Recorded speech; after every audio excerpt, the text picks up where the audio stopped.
ये अगर रोहित भी आते हैं ना तो केएल का स्पॉट तो मुझे नहीं लगता कि कोई ऊपर नीचे होगा, या तो नहीं तो केएल तो बाहर ही होगा ना, जायसवाल और रोहित ओपन करेंगे। केएल कैसे फिर बाहर कर दोगे? अब अगर एक जायसवाल को बाहर कर दोगे, एक बैटर ऑब्वियस ही बात है, अब यंगस्टर के ऊपर आप जायसवाल को बाहर करोगे, आप यंगस्टर के ऊपर ही बिल फाड़ते हो हमेशा से। आप देख लेना जायसवाल तो आपका सीनियर प्लेयर आता है, जायसवाल तो आपकी टीम में कॉन्स्टेंटली चल रहा है। नहीं, बट अगर सेकंड केएल राहुल तो आपकी टीम में था ही नहीं। अगर गिल नहीं आता है तो केएल राहुल नंबर 3 खेल हम तो अभी ये मान के चल रहे हैं ना कि शुभमन गिल फिट हो रहा है नंबर 3, तो मिडिल ऑर्डर में फिट हो जाएगा। ध्रुव जुरेल ने क्या किया है? तो ध्रुव जुरेल को बाहर करके केएल मतलब केएल राहुल मतलब आपने एक स्टेफनी बना रखा है, कभी 6 नंबर खिलाओ, कभी 5 नंबर खिलाओ, कभी ओपन करवाओ, बाद में एक्सपेक्ट करो कि केएल राहुल हर जगह फिट हो जाए। वो तो केएल राहुल के साथ हुआ ही है, वो तो आप देख लें। ऐसे थोड़ी होता है इंडिया में। भाई सिंपल सवाल यही है, रोहित शर्मा के आने के बाद मुंह दिखाई करो, क्लीन स्वीप अलाउड है? मेरा सवाल ये है, क्लीन स्वीप अलाउड है? ये कोलैप्सेस अलाउड है? ऋषभ पंत के पैर पकड़ लो, ऋषभ पंत बचा लो, ऋषभ पंत, बाकी क्या करने आए हो? तमाशा देखने आए हो? तो होना ही था, होना ही था। भाई मैं आप लोगों से कम ही क्रिकेट देखी है, बट घर पर इस तरीके की तो मैंने मतलब भीगी बिल्ली जो इंडिया मुझे भी याद नहीं है मैंने नहीं यार। देखा है, आप लोगों ने पहले उम्र हो गई। पहले क्या हुआ है क्या नहीं हुआ मुझे नहीं पता, पर ये शर्मसार करने वाली परफॉर्मेंस है। इंडिया जिसको हम कहते हैं कि टॉप क्रिकेटिंग नेशन, दुनिया की बेस्ट ट्रेवलिंग टीम हम हैं, घर पर हमें 3-0 से तमाचे मार मार के न्यूजीलैंड ने रगड़ दिया, लिटा दिया, और एक ऋषभ पंत थे, वरना आज आप 60-70 पर ऑल आउट होते। ये आपका बैटिंग स्टैंडर्ड है, ये आपका स्पिन खेलने का आर्ट है। अजाज पटेल आपको बनाकर चले गए यहां पर बेवकूफ कि आओ देखो, या ग्लेन फिलिप्स वो कभी विकेटें ले आ रहे, अश्विन की प्रेजेंस ऑफ माइंड, ये वो सब कुछ हुआ। क्या जरूरत है उस रिवर्स की? एक पार्टनरशिप लग रही है, लग रहा है कि पैनिक उधर जा रहा है, नहीं जी हम फिर खोलेंगे वो दरवाजा, फिर आ जाएंगे कप्तान बोल देंगे अलाउड है। ठीक है जी, सब कुछ अलाउड है, 46 ऑल आउट अलाउड है, 2 टेस्ट मैच हार जाओ, कंडीशंस ना रीड करो, सब कुछ अलाउड है, बट आपको भी ये अलाउड है कि आप खेलते ही रहो, आपके रन आए ना आए, परफॉर्मेंस आए ना आए, अलाउड है, खेलते रहो, चलते रहो। ये है बस कि अलाउड है सब कुछ, और ये है परफॉर्मेंस जो हम कल जिस दिन जीतते हैं सीरीज, जिस दिन जीतते हैं मैच, और वाह वाह वाह, अश्विन भी वाह, जडेजा भी वाह, विराट भी वाह, रोहित भी वाह, तो भैया आज ना लानत है उसी 21 बार लानत है।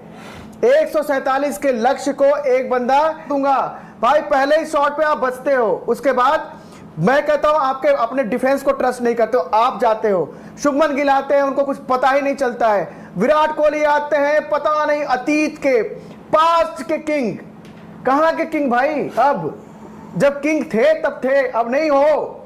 सरफराज एक बंदा आता है और आके फुल टॉस पे आउट होता है। एक मैच हो सकता है, 2 मैच हो सकते हैं, 3 टेस्ट मैच नहीं हो सकते। देखो स्पिन खेलना आता है, कोई स्किल नहीं गया है आपका। एक में बहाना था 46 ऑल आउट, वो फंस गए। दूसरे में बहाना कुछ और आ गया। आई थिंक तीसरे टेस्ट मैच में ना न्यूजीलैंड शायद हम सबके मुंह पर तमाचा मार के गया, कालिक भी पोत के गया, हम सबके मुंह पर, इन सबके हम सबके मुंह पर, क्योंकि हमने एक्चुअली बहुत ज्यादा ओवर एस्टिमेट कर लिया था। और एक लेसन है हम सबके लिए, क्रिकेट मैदान पर खेली जाती है, मैदान पर जाकर नहीं जीता जाता। सिर्फ आपको मैदान पर जाकर क्रिकेट खेलनी होती है, हारने के लिए, जीतने के लिए। इंडिया सिर्फ इस सीरीज में मैदान पर उतरा है ये सोच के हम तो हैं खलीफे, हमें तो क्या होगा, हम तो जीत जाएंगे।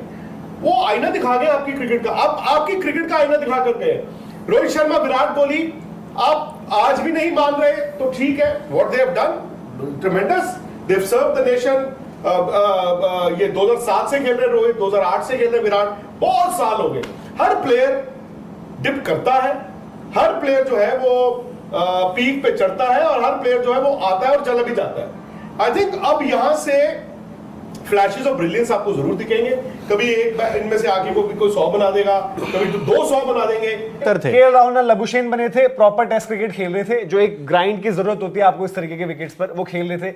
फिर जब एक फेज निकला तो हमने देखा था कि केएल और ऋषभ थोड़ा सा बैटिंग लगा के यार बेहतर हो गई है। फिर नीतीश रेड्डी और ऋषभ, आई थिंक विकेट भी बेहतर हो गई, इवन ऑस्ट्रेलिया के लिए भी हुई, बट ऑस्ट्रेलिया स्ट्राइक रोटेशन नहीं कर पा रही आज केएल पे कोई शायद इतनी बात नहीं करेगा। स्टार्टिंग में मेरे को लग रहा था कि एक एंड से जब विकेट आ रही थी, पहले यशस्वी चले गए, फिर आप पडिक्कल को देखते हो, अगर केएल राहुल ने वहां पे 20 ओवर तक रोका ना होता तो आज शायद 36, 46, 56 नहीं, वो तो अगर वो कैचेस भी लेते, उस टाइम भी उन्होंने एक रिव्यू नहीं लिया, कैचेस लेते क्योंकि तब एक भी एंड रोकना भी एक इंडिया बहुत देखो बड़ी चीज अंडर था। 100 भी हो सकता था। बट बात ये ना कि जो हम अगेन जो बेंगलुरु में भी बात हुई थी, जो यहाँ भी बात हो रही है, ऑस्ट्रेलिया ने खराब बैटिंग करी, हमने बड़ी जबरदस्त बॉलिंग करी, तो वो हमें लाइसेंस नहीं देता यार कि हमने तो 150 बना दिए, तुमने तो इतने ही बनाए। हम बेंगलुरु में भी हमने बात करी थी यार कि कंडीशंस ऐसा नहीं थे कि आप जा रहे हैं जी कि हमने इन्हीं तीनों के साथ आउट करना है, हमें चौथा बॉलर नहीं चाहिए। और यहीं पर पैट कमिंस ने पता नहीं नेथन लायन को क्यों लगा दिया पहले दिन के पिच पे। आई थिंक पैट कमिंस आज आज थोड़ा जो सा कप्तानी में एक्सपोज हुआ है गलती हुई है ना, बहुत।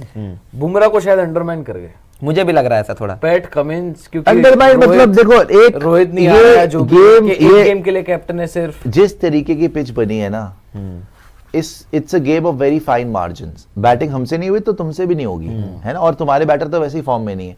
तो जो वो एक रिव्यू वाली गलती हो गई ना, वो बहुत ज्यादा खल गई, बहुत। वो 10 रन से 41 रन पे जो चला गया, राइट, बहुत बड़ा डिफरेंस क्रिएट हो गया। 120 रन जब आप पीछे, चलो 3-4 विकेट भी गिर जाते हैं ना, 120 रन दिख रहे होते तो इतना दूर नहीं लगता, लेकिन 150 जब ये कितना था इनका, मेरे ख्याल 30 पे 4-5 आउट हो गए, जब 150 तो ऐसा लग रहा था कि भाई बन ही नहीं सकता, 500 रन का 42 for 5 थे। वही अगर 120 100 होता तो आपको लगता है भाई चलो 40-50 रन और तो हम जोड़ ही लेंगे, 100 तक तो पहुंच ही जाएंगे। लेकिन अब इनके दिमाग में ये था भैया 50 रन की लीड हो जाएगी, इंडिया 50-60 की लीड लेके जाएगा, तो वो रिव्यू छोड़ना बहुत क्रूशल मोमेंट था गेम का, बहुत ज्यादा। और इसीलिए तो यहाँ पे आज जसप्रीत बुमराह की भाई कप्तानी की तारीफ करनी होगी।